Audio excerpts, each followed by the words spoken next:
এক বাড়িতে এত জোরে গান ছেড়েছে, সে মনে হয় পুরা মহল্লাটাই তার, পুরা মহল্লার সব মানুষকে সে গান শোনানোর দায়িত্ব নিয়ে নিয়েছে, এমনভাবে গান শোনাচ্ছে এবং হালাল মনে করছে। তো তারা এমন কিছু ব্যবস্থা করেছে যে মুসলমানদেরকে একেবারে ভিতর থেকে শেষ করে দিবে, যে তাদেরকে এমন মাইর দিবে যে তারা চিৎকার করতে পারবে না, মাইরের ঠেলায় ভিতরে ব্যথায় আক্রান্ত থাকবে কিন্তু চিৎকার করতে পারবে না। তার একটা কি, তাদের অন্তরকে হত্যা করবে। কিভাবে অন্তর হত্যা করবে জানেন? আল্লাহ রাসূল সাল্লাল্লাহু আলাইহি ওয়াসাল্লাম বলেন, আলা ইন্না ফিল জাসাদি মুদগা, শোনো মানুষের ভিতরে, মানুষের শরীরে একটা গোস্তপিণ্ড আছে। ফাইদা সলুহাত সলুহাল জাসাদু কুল্লু, যখন এই গোস্তের পিণ্ডটা ঠিকঠাক থাকে পুরো শরীরটাই ঠিকঠাক থাকে, আর যখন এই গোস্তের পিণ্ডটা নষ্ট হয়ে যায় পুরো শরীরটাই নষ্ট হয়ে যায়। আলা ওয়াহিয়াল কলব, শোনো সেই গোস্তের পিণ্ডটা হলো মানুষের কলিজা, মানুষের অন্তর, হৃদয়, কলব। তো ইহুদি খ্রিস্টানরা ব্যবস্থা করলো যে মানুষের অন্তরকে নষ্ট করে দেব, মানুষকে এমন পাপ করাবো, এত বেশি পাপ করাবো যে তার অন্তর মরে যাবে। আল্লাহ রাসূল সাল্লাল্লাহু আলাইহি সাল্লাম বলেন, মানুষের অন্তর একেবারে পরিষ্কার পরিচ্ছন্ন থাকে, যখন মানুষ একটা পাপ করে তখন তার অন্তরের উপরে দাগ পড়ে যায়, আবার পাপ করে আবার অন্তরের উপর দাগ পড়ে যায়, পাপ করতে করতে করতে করতে অন্তর কালো হয়ে যায়, এবং কালো হতে হতে হতে অন্তর শক্ত হয়ে যায়। সূরা বাকারা আল্লাহ তাআলা বলেন, মানুষের অন্তর আস্তে আস্তে শক্ত হয়ে যায় পাথরের মতো, অথবা পাথরের চেয়েও বেশি শক্ত হয়ে যায়। তো তারা পাপ করিয়ে করিয়ে করিয়ে মানুষের অন্তরকে এত শক্ত করে দিবে যে মানুষ কিছুই বুঝবে না। ওই যে আপনাকে বললাম সন্তান লালন পালনের ব্যাপারে, প্রত্যেকটা শিশু জন্মের পর থেকে নিয়ে 7 থেকে 10 বছর বয়স পর্যন্ত তাদের অন্তর থাকে একবারে পরিষ্কার, একবারে নরম, কাদামাটির মতো। কাদামাটিকে আপনি চাইলে যেভাবে যা ইচ্ছা তা বানাতে পারবেন, প্লেট চাইলে প্লেট বানাতে পারবেন, বল চাইলে বল বানাতে পারবেন, খেলনার যে কোনো জিনিস বানাতে পারবেন। কিন্তু বানিয়ে ফেলার পর যদি সেটা শক্ত হয়ে যায়, আর কিছু বানানো যাবে নাকি ভেঙে যাবে? বানানো যাবে না ভেঙে যাবে? ভেঙে যাবে।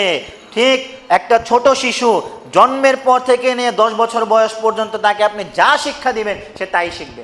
কালকে দেখলাম ফেসবুকের একটা ভিডিওতে, একটা ছেলে, বাচ্চা 3-4 বছর বয়স হবে, সেই ছেলে একটা জায়গায় বেড়াতে গিয়েছে, দূরে কিছু মানুষ নামাজ পড়ছে, সেই ছেলে আবার দূর থেকে দেখে সেই রকমই রুকু করছে, সেই রকমই সেজদা করছে। একবার দেখে তারা কি করে, দেখেছে রুকু করতে গেছে, সেও রুকুতে গিয়েছে, আবার দেখে কি করে, দেখে সেজদা করছে, সেও সেজদা করে। আপনি দেখেন না যখন ঘরে নামাজ পড়েন, আপনার ছোট বাচ্চাটা যে কিছু বুঝে না, তখন আপনার পাশে এসে আপনার মতোই নামাজ পড়ে, রুকু করে, সেজদা করে, কিছুই বুঝে না, কিন্তু সে দেখে যে আপনি যা করছেন তাই সে করে। সেই বাচ্চাটার সামনে যখন আপনি সিগারেট খাবেন, সেই বাচ্চাটা সিগারেট খাওয়া শিখবে। সেই বাচ্চাটা সামনেই যখন আপনার স্ত্রী বসে বসে ওই যে স্টার প্লাস, স্টার জলসার মতো অশ্লীল বেহায়াপনা চ্যানেলের নাটকগুলি দেখবে, সন্তানরা সেগুলোই দেখবে, সেগুলোই শিখবে, তারা মনে করবে এটাই জীবন। আপনার সন্তান যখন দেখবে আপনি একটা হারাম ছবি দেখছেন, হারাম মুভি দেখছেন, অশ্লীল মুভি দেখছেন, ল্যাংটা মেয়েদেরকে দেখছেন, আপনার সন্তান আপনার সামনে বসে বসে সেটাই দেখবে, সেটাই শিখবে, তারা মনে করবে এটা স্বাভাবিক। এখন ইহুদি খ্রিস্টানরা সন্তানদেরকে, বাচ্চাদের প্রতিভা নষ্ট করার জন্য ধ্বংসাত্মক কিছু কাজ হাতে নিয়েছে। তার একটি হলো free fire games, PUBG games. আপনাদের ঘরে অনেক বাচ্চারা হয়তো বা খেলে, দেখবেন। খেলাটা কি জানেন? খেলাটা হলো একটা গেমসের মধ্যে যে খেলবে সে হলো একটা প্লেয়ার, তার মতো আরও 49 জন প্লেয়ার মাঠে নামবে। বারমুডা ট্রায়াঙ্গেল নামের একটা বড় দেশ আছে, সেই দেশে নামবে। নামার পরে সেখানে পৃথিবীর যত উন্নত মানের অস্ত্র আছে সব অস্ত্র জায়গায় জায়গায় ফালানো থাকবে। তাদের প্যারাশুট দিয়ে নামার সাথে সাথে সে অস্ত্র, আগে ভাগে অস্ত্র নিতে হবে। অস্ত্র নিয়ে যে যাকে আগে হত্যা করতে পারবে, 49 জনকে হত্যা করতে পারলে সে বিজয়ী হবে। ছোট ছোট শিশুদেরকে জঙ্গি শিক্ষা দেওয়া হচ্ছে। কি শিক্ষা দেওয়া হচ্ছে? জঙ্গি শিক্ষা দেওয়া হচ্ছে। তারা কিছুদিন পরে অস্ত্র হাতে নিয়ে বের হয়ে যাবে এবং মারামারি করবে। এখনই কিছু যুবকেরা 15 থেকে 20 বছর, 22 বছরের যুবকেরা, তারা সিগারেট পান করে, মদ খায়। আমি প্রায় ঈদের সময় দেখি গ্রুপ গ্রুপ তৈরি হয়ে জায়গায় জায়গায় গিয়ে মারামারি করে আসে। এক এলাকার ছেলেরা আরেক এলাকার ছেলেদেরকে নিয়ে অস্ত্র দিয়ে হামলা করে আসে। এই যে গত ঈদের মধ্যে হয়েছে, লকডাউনের সময় হয়েছে। তো এই সমস্ত ছেলেরা তৈরি হচ্ছে কিভাবে? এই সমস্ত কিছু দেখে। এবং এই গেমসটা যে এত বড় নেশা, হিরোইন খাওয়া, ইয়াবা খাওয়া, তাও এত বড় নেশা না। হিরণচিরা তো হিরণ খেলে এক জায়গায় পড়ে থাকে, ওই হিরণ খাওয়ার মতো একটা শিশু স্কুল থেকে আসলো, মোবাইলটা নিল এবং পাবজি গেমসের ভিতরে এমনভাবে হারিয়ে গেল, দুনিয়ার কোনো কিছু খবর নেই, যেন সেই ইয়াবা খেয়ে এক জায়গায় পিনিক মেরে বসে আছে। এরকম অবস্থা। তাদেরকে ডাকলেও শুনে না, তাদের কানেও ঢুকে না, কিচ্ছু না, সারা দিন ওটা নিয়ে পড়ে থাকে। তারপর যখন পড়ালেখা করতে যায়, মাথার মধ্যে ওটাই চলতে থাকে, ওই যে ওকে মারতে হবে, ওই যে আমাকে আবার একটা লেভেল পার করতে হবে, আমার সবচেয়ে বেশি লেভেলে যেতে হবে, এগুলো নিয়ে তার মাথা চলতে থাকে, তার পড়ালেখা বরবাদ। সেই ছেলে একসময় সন্ত্রাস হবে, সেই ছেলে একসময় পথভ্রষ্ট হবে। তাই এখনই সময় সন্তানকে সৎ শিক্ষায় শিক্ষিত করুন, আল্লাহ রসুলের আদর্শে শিক্ষিত করুন, যিনি আপনার সন্তানকে আপনার সাথে পরিচয় করাবে। বলছিলাম আল্লাহ রসুল সাল্লাল্লাহু আলাইহি সাল্লাম বলেছিলেন, আল্লাহ তাআলা বলেছিলেন, ইয়া আইয়ুহাল্লাযীনা আমানু লা তাত্তাখিযুল ইয়াহুদা ওয়ান নাসারা আউলিয়া, হে ঈমানদারগণ, তোমরা ইহুদি নাসারাদেরকে কিন্তু তোমাদের বন্ধু বানিও না। আল্লাহ তাআলা আরো বলেন, লা ইয়াত্তাখিযুল মুমিনুনাল কাফিরিনা আউলিয়া মিন দুনিল মুমিনিন, কোন ঈমানদারের উচিত না ঈমানদার ব্যতীত কোনো কাফেরকে বন্ধু বানানো। ইহুদি খ্রিস্টানরা মুসলমানদের মাঝে এমন কিছু হুজুর আলেম ওলামা ছেলে দিয়েছেন, যাদেরকে দেখলে মনে হয় আলেম ওলামা, কিন্তু তারা ভিতরে ভিতরে মুসলমানদেরকে শেষ করে দিচ্ছে, তাদের ভিতরে শিরক ঢুকিয়ে দিচ্ছে, তাদের ভিতরে বিদআত ঢুকিয়ে দিচ্ছে। একটা উদাহরণ দেব, এই তো কিছুদিন আগে, এই যে 2-3 দিন আগে বুধবারে ফরিদপুরের সালতা ইউনিয়নে আমাদের আহলুল হাদিসদের একটা মসজিদ ভেঙে ফেলা হয়েছে, সবাই জানেন কিনা? যারা ভেঙেছে তারা নিজেদেরকে কি দাবি করেছে জানেন? ওলামা পরিষদ এবং তাওহীদি জনতা। কি? ওলামা পরিষদ এবং তাওহীদি জনতা। আলেম কারা? আল্লাহ তাআলা বলেন, ইন্নামা ইয়াখশাল্লাহা মিন ইবাদিহিল উলামা, আল্লাহর বান্দার মধ্যে শুধু ওলামারাই আল্লাহ তাআলাকে ভয় করে। যাদের অন্তরে আল্লাহর ভয় নাই, তারা কি ওলামা? তারা কি আলেম? না, তারা ওলামা না, তারা আলেম না।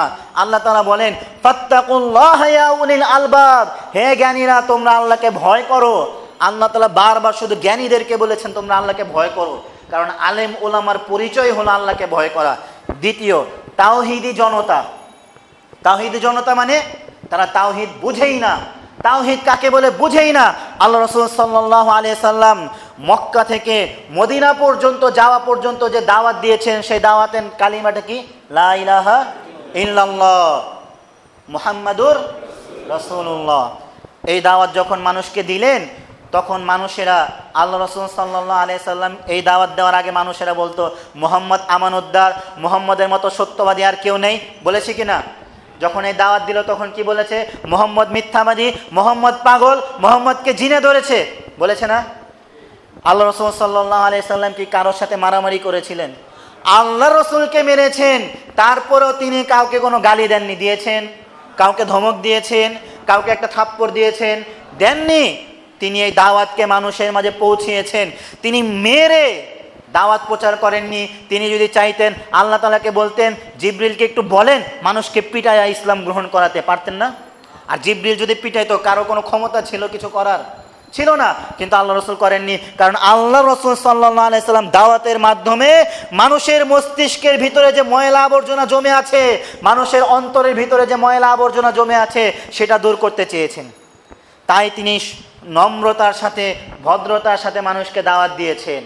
এটা হলো তাওহীদ। আল্লাহ রাসূল সাল্লাল্লাহু আলাইহি সাল্লাম বলেন, আল মুসলিমু মান সালিমাল মুসলিমুনা মিন লিসানিহি ওয়া ইয়াদিহি, মুসলমান তো সেই ব্যক্তি যার হাত এবং মুখ থেকে অন্য মুসলমান নিরাপদে থাকে। তারা কি করেছে? তারা অস্ত্র নিয়ে মসজিদ ভেঙেছে আর নিজেদেরকে দাবি করছে কি? তাওহীদি জনতা। আল্লাহ তাআলা তাদেরকে বলেন তারা জালেম। আল্লাহ তাআলা তাদেরকে বলেন তারা জালেম। তারা কি? সূরা বাকারা 114 নম্বর আয়াত, আল্লাহ তাআলা বলেন, ওয়ামান আযলামু মিম্মান মানা মাসাজিদাল্লাহি আইয়ুযকারা ফিহা ইসমুহু ওয়া সাআ ফি খরাবিহা, তার থেকে বড় জালেম কে হতে পারে যে আল্লাহর ঘর মসজিদে আল্লাহর নাম স্মরণ করা থেকে বাধা দেয়, আর তারা মসজিদ ভাঙতে চায়। তার থেকে বড় জালেম কে হতে পারে? শোনো, তোমাদেরকে বলছি, আল্লাহ তাআলা তোমাদেরকে জালেম বলেছে, তোমরা কিসের তাওহীদি জনতা, ঠিক কিনা? আল্লাহ রাসূল সাল্লাল্লাহু আলাইহি সাল্লাম বলেন, মান হামালা আলাইনা সিলাহা ফালাইসা মিন্না, যারা আমাদের বিরুদ্ধে অস্ত্র ধারণ করে, যারা ঈমান এনেছে, ইসলাম গ্রহণ করেছে, কালেমা পড়েছে, তারপরেও আমাদের বিরুদ্ধে অস্ত্র ধারণ করে, তারা আমাদের কেউ না, তারা আমার আদর্শের কেউ না, তারা আমার চরিত্রের কেউ না, তারা ঈমানদারদের কেউ না, তারা আমাদের কেউ না। আরে তাদের এই কথা শুনে আমাদের মনে হয়, আমার সেই কথা মনে পড়ে যায়, তারা স্ট্যাটাস দিয়েছে যে আমরা জঙ্গিদের আস্তানা ভেঙে ফেলেছি। তারা বলছে আলহামদুলিল্লাহ আলহামদুলিল্লাহ আলহামদুলিল্লাহ, আমরা আহলুল হাদিসদের আস্তানা ভেঙে দিয়েছি। তাদের কথা পড়ে শুনে মনে হচ্ছে সেই দিনের কথা, যখন আলী রাদিয়াল্লাহু তাআলা আনহুকে হত্যা করা হচ্ছিল, আলী রাদিয়াল্লাহু আনহুর উপর হামলা করলো, গর্দানে তরবারি দিয়ে আঘাত করলো, আলী রাদিয়াল্লাহু আনহু রক্ত ঝরছে, দাড়ি ভিজে গিয়েছে। তখনই সেনাবাহিনীর এসে আব্দুর রহমান ইবনে মুলজিম, যে আলী রাদিয়াল্লাহু আনহুর উপর হামলা করেছিল, তাকে ধরলো, ধরে নিয়ে গেল। ফজর নামাজ শেষ হলো, নামাজের পর আলী রাদিয়াল্লাহু আনহু বললেন, ওই মিয়া, তোমার সাথে কি আমি ভালো ব্যবহার করি নাই? তোমার সাথে কি আমি ভালো ব্যবহার করি নাই? তুমি আমার সাথে এমন করলা কেন? মারলা কেন? আমাকে হামলা করলে কেন? তখন সে উত্তর দিয়েছিল, আমি 40 দিন পর্যন্ত এই অস্ত্রকে বিষের মধ্যে ডুবিয়ে রেখেছিলাম। 40 দিন এই অস্ত্র আমি তৈরি করেছি, বিষের মধ্যে ডুবিয়ে রেখেছি। তারপর আল্লাহর কাছে চেয়েছি, দোয়া করেছি যে আল্লাহ, এই তরবারি দিয়ে আমি পৃথিবীর বুকের তোমার সৃষ্টির সবচেয়ে খারাপ মানুষকে হত্যা করব। তাদের চোখে ছিল আলী রাদিয়াল্লাহু আনহু সবচেয়ে খারাপ মানুষ। ঠিক অনুরূপ ওই হুজুররা যারা নিজেদেরকে তাওহীদি জনতা মনে করছে, কুফরি করছে, তারাও মনে করছে আহলুল হাদিসদেরকে মেরে, আহলুল হাদিসদের মসজিদ ভেঙে, আহলুল হাদিসদের উপরে হামলা করে আমরা পৃথিবীর সবচেয়ে ভালো কাজ করছি। নাউজুবিল্লাহ। তারা কখনোই ভালো কাজ করছে না। আমরা কি মুসলমান না? আমরা কি কালেমা পড়িনি কালেমা? আমরা কি বলিনি লা ইলাহা ইল্লাল্লাহ মুহাম্মাদুর রাসূলুল্লাহ?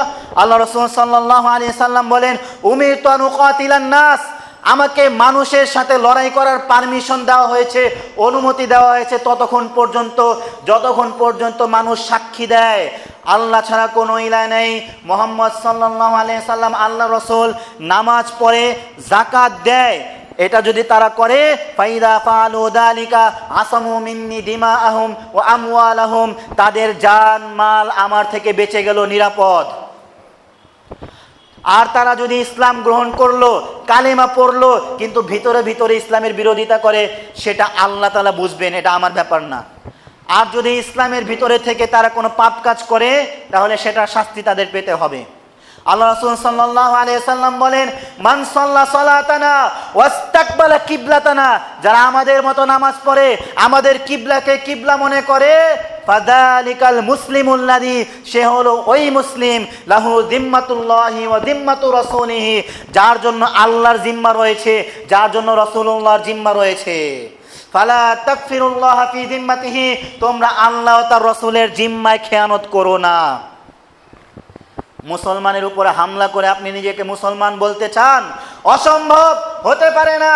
উসামা রাদিয়াল্লাহু তাআলা আনহুকে আল্লাহ রাসূল সাল্লাল্লাহু আলাইহি সাল্লাম একটা অভিযানে পাঠালেন। অভিযানে গেলেন জুহাইনা নামক গোত্রে, সেখানে গিয়ে ফজর পর্যন্ত অপেক্ষা করলেন। ফজরের পরে অভিযান চালালেন, হামলা করলেন। তখনই একটা মানুষের মোকাবেলা হয়ে গেল। তার এক পাশে ছিল একজন আনসারী ব্যক্তি, এক পাশে ছিল উসামা রাদিয়াল্লাহু তাআলা আনহু। তখনই মানুষটা যখন বুঝতে পারলো এখনই আমার উপর হামলা করবে, আমাকে মেরে ফেলা হবে, তখনই লোকটা বলে ফেলল লা ইলাহা ইল্লাল্লাহ। তখন আনসারী ব্যক্তি কি করলো? হাত গুটিয়ে নিল, তাকে কিছু করলো না। ওসামা রাদিয়াল্লাহু তাআলা আনহু মনে করলেন সে বাঁচার জন্য লা ইলাহা ইল্লাল্লাহ বলেছে, তিনি কি করলেন? মেরে ফেললেন। তিনি যখন মদিনায় আসলেন, খবর চলে গেল আল্লাহ রাসূলের কাছে। আল্লাহ রাসূল জিজ্ঞাসা করলেন, ওসামা তুমি কেন মারলে? তখন ওসামা রাদিয়াল্লাহু আনহু বললেন, সে লা ইলাহা ইল্লাল্লাহ বলেছে নিজেকে বাঁচানোর জন্য। হ্যাঁ, যখন দেখেছে আমি তাকে মেরে ফেলবো, তখন নিজেকে বাঁচানোর জন্য কি বলেছে? লা ইলাহা ইল্লাল্লাহ। সে অমুককে হত্যা করেছে, নাম সহ বলে দিয়েছেন। তখন আল্লাহ রাসূল বললেন, তুমি কি তার অন্তর ফেরে দেখেছিলে? তুমি কি তার বুকটা ফেরে দেখেছিলে সে লা ইলাহা ইল্লাল্লাহ কেন বলেছে? তুমি কেন তাকে মারলে? কিয়ামতের মাঠে যখন এই লা ইলাহা ইল্লাল্লাহ নিয়ে আসবে, তখন তুমি কি করবে? কি জবাব দিবে? কিভাবে বাঁচবে? তখন ওসামা রাদিয়াল্লাহু আনহু বলেছেন, হায় আল্লাহ, হায়, যদি আজকের দিনের আগে আমি মুসলমান না হতাম, আজকে যদি আমি নতুন মুসলমান হতাম তাহলে ভালো হতো। লা ইলাহা ইল্লাল্লাহর গুরুত্ব এত বেশি, লা ইলাহা ইল্লাল্লাহর গুরুত্ব এত বেশি।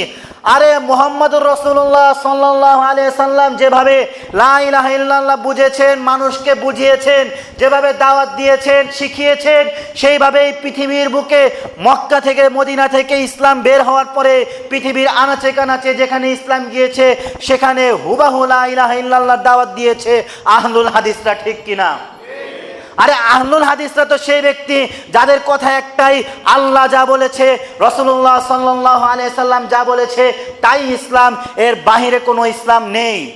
আল্লাহ যা বলেছে, রসুল যা বলেছে, আল্লাহ রসুল একদিকে, গোটা পৃথিবীর সব মানুষের কথা একদিকে, আল্লাহ এবং তার রসুলের কথা মানার নামই ইসলাম। আরে আহলুল হাদিসদের আদর্শ তো সেই সাহাবীর মতো, আতাল আরাবিয়্যুন নাবিয়্য সাল্লাল্লাহু আলাইহি ওয়াসাল্লাম ফাকালাত দুল্লানি আলা আমালিন আমিলতুহু দাখালতুল জান্নাহ। হে আল্লাহ, একজন ব্যক্তি, আরবি ব্যক্তি, গ্রাম্য ব্যক্তি আল্লাহ রসুলের কাছে এসে বলছে, ইয়া রাসূলুল্লাহ, আপনি আমাকে এমন কিছু আমল শিখিয়ে দেন যে আমল করলে আমি জান্নাতে যাব। আল্লাহ রসুল বললেন আল্লাহ রসুল বললেন, তুমি আল্লাহর ইবাদত করবে, তা'বুদুল্লাহ ওয়া লা তুশরিকু বিহি শাইআ, তুমি আল্লাহর ইবাদত করবে, আল্লাহর সাথে কাউকে শরীক করবে না। ওয়া তুকিমুস সালাতাল মাফরুদা, তুমি ফরজ নামাজগুলো পড়বে। ওয়া তাসুমু রমাদানাল মাফরুদা, রমজানের ফরজ রোজাগুলো রাখবে। তখন সাহাবী বললেন, ইয়া রাসূলুল্লাহ, লা আযীদু ওয়া লা আনকুসু মিনহা, হে আল্লাহর রাসূল, আপনি আমাকে যা বললেন আমি তার কমও করব না, তার বেশিও করব না। আরে আহলুল হাদিসদের নীতি তো এটাই, আল্লাহ রাসূল যা বলেছেন তার কমও করব না, তার বেশিও করব না। এরা হলো আহলুল হাদিস। আরে কোনো মুসলমান ততদিন পর্যন্ত মুসলমান হতে পারবে না যতদিন পর্যন্ত তার বিশ্বাস এটা না হয় যে মুহাম্মদ সাল্লাল্লাহু আলাইহি সাল্লাম জীবিত থাকতেই ইসলাম পরিপূর্ণ হয়ে গিয়েছে। আল্লাহ রসুলের মৃত্যুর পর আর কোনো ইসলাম পরিপূর্ণর কোনো সুযোগ নেই, ইসলাম আগেই পরিপূর্ণ হয়ে গেছে। তো ওই হাদিস আল্লাহ রসুল বলছেন, যখন এই ব্যক্তি বলল লা আযীদু ওয়া লা আনকুস, আপনি যা বলেছেন তার কমও করব না, তার বেশিও করব না, তখন আল্লাহ রসুল বললেন, তোমাদের যদি মন চায়, সাহাবীদেরকে লক্ষ্য করে বলছেন, ওই ব্যক্তিটা ফিরে চলে যাচ্ছে, দাওয়াত গ্রহণ করার পরে চলে যাচ্ছে। আল্লাহ রসুল সে সাহাবীদেরকে লক্ষ্য করে বলছেন, তোমাদের যদি মন চায়, তোমরা যদি খুশি হতে চাও দেখে যে জান্নাতি ব্যক্তি দেখবা, কি ব্যক্তি? জান্নাতি ব্যক্তি, তাহলে ওই যে ওই লোকটাকে দেখো, জান্নাতি ব্যক্তি চলে যাচ্ছে। সুবহানাল্লাহ। কেন? ওই যে কথা বলেছে, যা বলেছে তার কমও করবো না, তার বেশিও করবো না। এর নাম হলো আহলুল হাদিস। আর এই আহলুল হাদিসরাই হলো তাওহীদের পাক্কা এবং সত্যবাদী দাবিদার, ঠিক কিনা? আহলুল হাদিসরা যতদিন পর্যন্ত পৃথিবীর বুকে বেঁচে থাকবে শিরক বিদআতের বিরুদ্ধে লড়াই করবেই করবে ইনশাআল্লাহ। আর কত মসজিদ ভাঙবে, আর কত মাদ্রাসা ভাঙবে, আর কত মসজিদে আগুন লাগাবে, যত কিছুই করো না কেন, যত অপপ্রচার করো না কেন, যত কোটি টাকার মামলা দাও না কেন, আহলুল হাদিসদেরকে তোমরা রুখে থাকতে পারবে না, রুখে থাকতে পারবে না, রুখে থাকতে পারবে না ইনশাআল্লাহ। আল্লাহ তাআলা আমাদেরকে তৌফিক দান করুন, আমাদের সন্তানদেরকে তাওহীদ শিক্ষা দেওয়া, আমাদের সন্তানদেরকে রসুলের আদর্শ শিক্ষা দেওয়া, আমাদের সন্তানদেরকে প্রকৃত মুসলিম বানানো, আমাদের সন্তানদেরকে ইসলামের দায়ী বানানো। মায়েরা তাদের সন্তানদেরকে শিক্ষা দেবে, কুল ইন্না সলাতি ওয়া নুসুকি ওয়া মাহইয়ায়া ওয়া মামাতি লিল্লাহি রাব্বিল আলামিন। বলো, আপনারাও বলেন একসাথে আমার সাথে, ইন্না সলাতি আমার নামাজ, ওয়া নুসুকি আমার কুরবানি, ওয়া মাহইয়ায়া আমার জীবন, ওয়া মামাতি আমার মরণ, লিল্লাহি রাব্বিল আলামিন বিশ্ব জগতের প্রতিপালক আল্লাহর জন্য। ইয়া আল্লাহ, তুমি আমাদের এই কথাকে কবুল করো। যতদিন আমরা বেঁচে থাকবো তোমার দিন নিয়ে যাতে আমরা বাঁচতে পারি, আর আমাদের সন্তানদেরকে তাওহীদের একজন দায়ী হিসেবে যেন তৈরি করে বাংলাদেশে বুকে ছেড়ে দিতে পারি। আল্লাহ আমাদেরকে তৌফিক দান করো। ওয়া আখির দাওয়ানা আলহামদুলিল্লাহি রাব্বিল আলামিন।